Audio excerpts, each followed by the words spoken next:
শাহাদাত হোসেন জুয়েল একজন ক্ষুদ্র ব্যবসায়ী। রাজধানীর খিলক্ষেত এলাকায় ছোট একটি মুদিখানা চালান তিনি। ব্যবসা ছোট হলেও মনটা তার মস্ত বড়।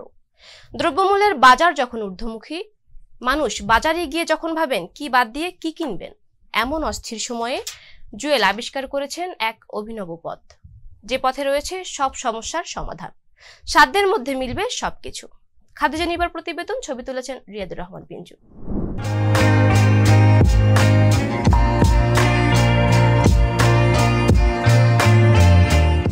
মানুষকে পরিমাণ মতো দেওয়ার আমি চেষ্টা করি।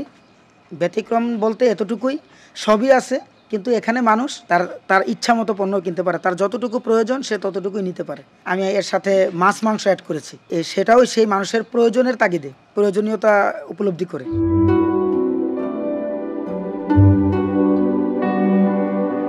যদি কারো কাছে 100 টাকা আছে, সে এখন এই 100 টাকার বিনিময়ে সে তার কাঁচা বাজার সহ তার পরিপূর্ণ বাজারটা আমার এখান থেকে করতে পারবে। এর কোনো সংকোচের কিছু নাই। আমার 1 টাকা আছে, আমার 1 টাকার লাগবে, আমি 1 টাকারই নিব, কারণ 1 টাকার বেচলেও দোকানদারের লাভ হয়।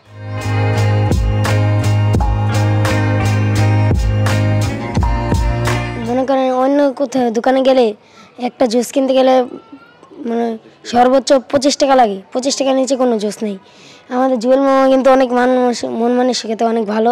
তিনি মনে করেন আমাদের 5 টাকায় দিচ্ছেন, মোজো, 7 আপ, মেরিন্ডা, অনেক কিছু দিচ্ছেন।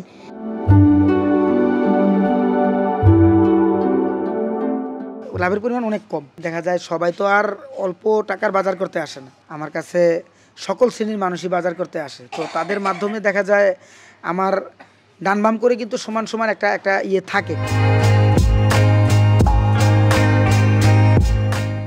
একদিন কম দামের জিনিস 5 টাকা থেকে শুরু করে 100 টাকা পর্যন্ত আছে, তো আমরা ইয়ার থেকে বাজার করি।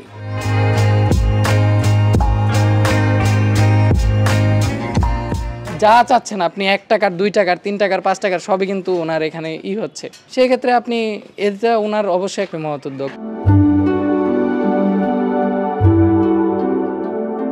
বাংলাদেশের যত এই যে অসৎ ব্যবসায়ী, এই যে জিনিসের দাম বাড়লেই তারা জিনিসের দাম বাড়ায় দেয়, কিংবা জিনিসের দাম বাড়ার সাথে সাথে বাজার থেকে পণ্য উধাও হয়ে যায়, এই জিনিসটা আপনারা কেউ করবেন না।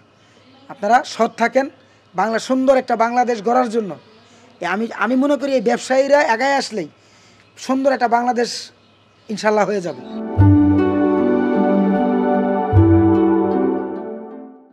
সংবাদ, ফিচার ও অনুষ্ঠানের জন্য ভিজিট করুন সংবাদ প্রকাশের ওয়েবসাইট এবং যুক্ত থাকুন ফেসবুক পেজ ও ইউটিউব চ্যানেলের সঙ্গে।